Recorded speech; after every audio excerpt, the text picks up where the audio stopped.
Hey smiley faces, it's me smileychanae and I'm here with a new video. This video is going to be all about my new hair color. I dyed my hair exactly 1 week ago today, and honestly I have the colors here that I use, but it did not turn out anything like the colors that I use. So the color that I call this is a caramel brown, but I'm not sure if the brown is gonna pick up because of the background. I don't know, but I'll insert some pictures that show my light. Show my hair in the light so you can see the true color.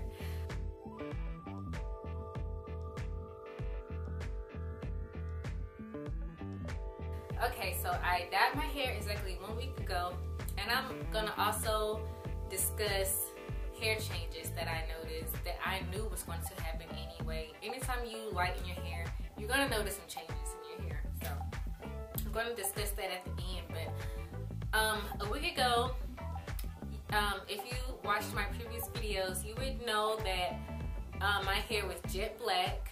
My hair was dyed jet black with the Revlon ColorStay hair color in Nior. So my hair had previous black dye, not just black dye, but like layers and layers of black dye, because my hair, I've been natural, but even before I went natural, when I started transitioning, I dyed my hair black for a new start. And so my hair's been dyed since I started transitioning, which was a while ago, like three years ago, 2.5 years ago, or something like that. So yeah, my hair's been dyed black, and in the past, about a year ago, actually, I think it was March of last year, I wanted to get balayage highlights, and I thought that would be really cute on me, to have some highlights. So I had got my hair highlighted last year, but only in the front. And the color, it showed up in the sunlight, but it wasn't the color that I wanted. I wanted the color I had before I dyed my hair black before my transition. It was like copper with gold tones in it. It was very pretty. And actually, it was a lot of trial and error to get that hair color. So I knew it was going to, take a process to get it. But, yeah. She had to bleach my hair like 4 times within 3 hours. Because that's how stubborn the black hair dye is. Black hair dye is so hard to lift and get out of your hair. Like, my roots would obviously take, because it was virgin hair at the roots. So my roots would be like blonde and my ends would be like a dark brown. It was a headache. And I didn't like, I don't like bleaching my hair.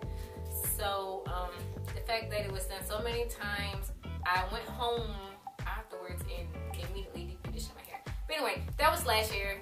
I'm gonna be talking about today. So the 2 colors that I used were this was Cream of Nature, because I just have this. This is the Cream of Nature hair color in 9.2 light caramel brown. And then I used Brown Cinnamon by Dark and Lovely in number 391. So I used those 2 together.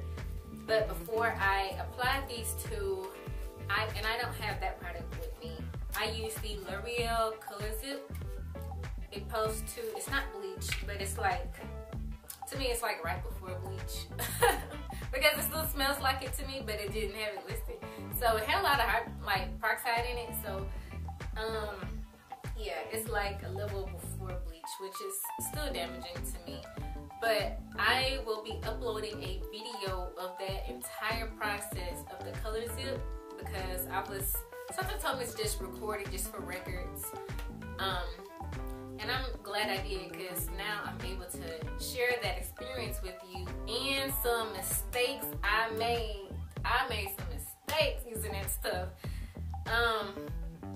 number one being all the directions are inside the box, which is very weird. I was looking for paper, but you have to cut open the box and, you know, lay it out.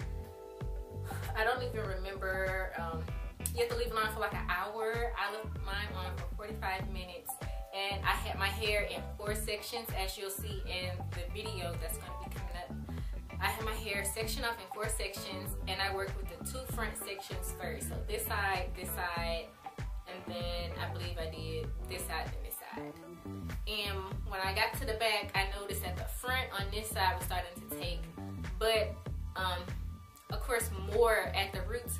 And I did read that says do not apply to, you know, virgin natural hair that has not been dyed before. But since my hair was all black, I really wasn't sure how much new growth I had. I mean, to me it was just hard to tell unless I'm in the sun. Then you can also obviously see brown roots and black dye, but it was hard to tell. So I ended up just putting it all over. In some instances it did get on my roots, and obviously I wanted to make sure that the front was light. So being crazy, of course the front was really, really light, and all up in here, like you'll see in the video, it was blonde at my roots, and it was brown to light brown on the ends. I mean, at one point I was getting excited because I saw like a piece of hair that was light from roots to end. I was like, oh yes, this stuff is working, because I thought I would never be able to achieve the hair color that I wanted without bleaching my hair. So I was really looking forward to this being an alternative to bleach.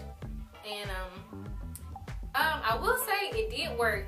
Like all of the black dye in my hair is gone. Like it's no more black in my hair at all. Especially in the sunlight, you can really see. People are like, wow, your hair is really brown. And yeah, so I will say that the Revlon Color Zap worked. Just do not apply this stuff to your roots. Only to your ends. Better yet, if I ever had to use this like years down the road, if I ever dyed my hair black again and wanted some color, I would honestly only do an ombre, only on my ends, just to prevent that. I mean, because it does work. I just don't want it nowhere near my roots. I just don't want that experience, because that's the reason why I had to use this. The dark hair color by Dark and Lovely Brown Cinnamon, I had to go out and get this right after to dye my roots, you know, to make my roots darker than my hair, which my roots are still kind of lighter, but in the sunlight it balances off. And on the hair color for the rest of my hair, now this, I tried not to get this on some of my roots, but towards the end when I had like 5 minutes left, I went back in and just applied it to the roots just to tone down the color some before I did this. So yeah. So another run through of that day. So I did the Color Zap, and then after that I did this on you know, the ends of my hair, like the rest of my hair other than my roots. And I waited till I had about 5 minutes left and just applied this to my roots, the lighted areas. And I let my hair rest. I deep conditioned that part. My camera had died on that part, so I didn't get a chance to record the deep conditioner I used. But when I was looking at YouTube videos, one girl said that the Dr. Miracle's deep condition tea tree, I think it had tea tree in it. It had something in it, because she said it made her scalp really cool and that tingly feeling. And I like conditioners like that. I have the what is that? Trader Joe's conditioner that does that.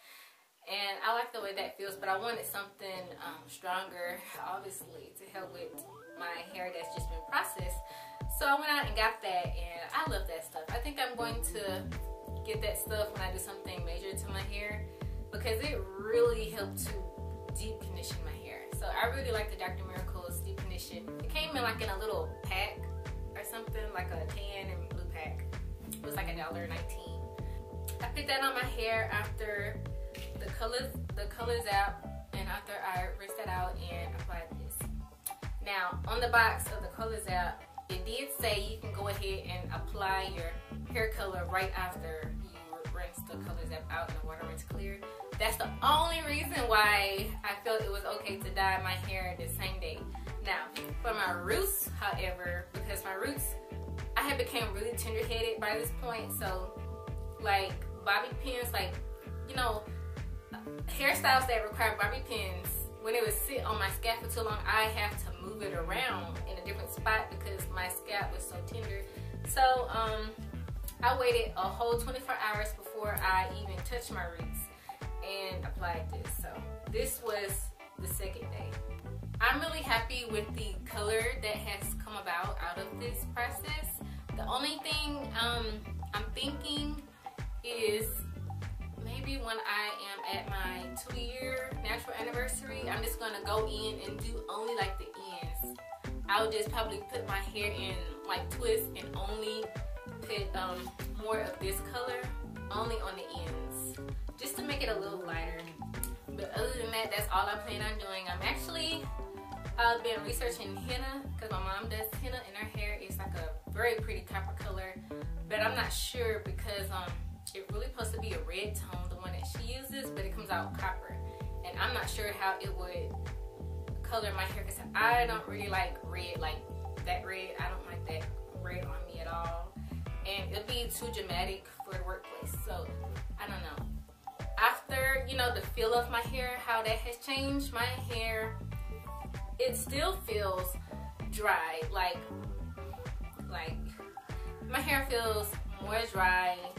Natural hair is naturally dry, okay, but when you process your hair, it's dry. It's desert dry. Like, and believe me, I moisturize my hair every day, like twice a day, morning and at night. I moisturize and seal my hair morning and night, like, because I knew I was going to have to double up on my moisturizing routine with this stuff, because if you don't, your hair will break off if you don't keep your hair moisturized. So right now I've just been keeping my hair in a puff. I had bantu knots and I took it out. It was still wet, so I just put it up in a puff, and I've been rocking this hairstyle for about 4 days straight. And I moisturize my puff and I moisturize my edges, and I put castor oil on my edges because I started doing that lately because I have some spots like right here and right here. Me and my mom suffer from the same, like, kind of like hair loss in these areas. It's probably hereditary, but she puts Jamaican black castor oil and I'm just putting pure castor oil, you know, just to see if it helps it to grow back and be more fuller. But yes, dry, my hair feels very, very dry, but I am deep conditioning my hair with some protein products every week because I want to rebuild the protein in my hair. And this is my favorite. This was my mom's and her hair didn't like it, so we have 2 different hair textures, but my hair really likes this stuff. And I also use the one by Proclaim, and I know that I don't know her YouTube name, something, I think Lady T or something. I know that she was using this to help with her hair breakage, and I had this before she posted that video, and I hadn't used it yet though, but when I saw that she liked it, I started using this, and I like these two, so I alternate between these two. And also, after I use a deep protein treatment, I always follow up with a moisturizing conditioner, and I just use, you know, my Aussie Moist have a conditioner by Miss Jessie's that I use. It's like blue and pink. But yeah, I always follow up with a moisturizing conditioner to balance out that. So this, you know, this concludes my hair coloring experience. Do another turn around, and in the back it's really light like up in here. So yeah, I can't wait for my hair to start growing out. It's starting to grow in a little bit right here. You can kind of see some dark roots. So yeah, if you have any questions, you know, on anything I mentioned, like the Color Zap or any of the hair colors, my deep conditioners, or if you want me to like make a video of me deep conditioning my hair with one of the 2 protein conditioners, I can do that. It doesn't take much. So leave all your comments down below. If you have any questions, leave those below and I'll be sure to answer those questions for you.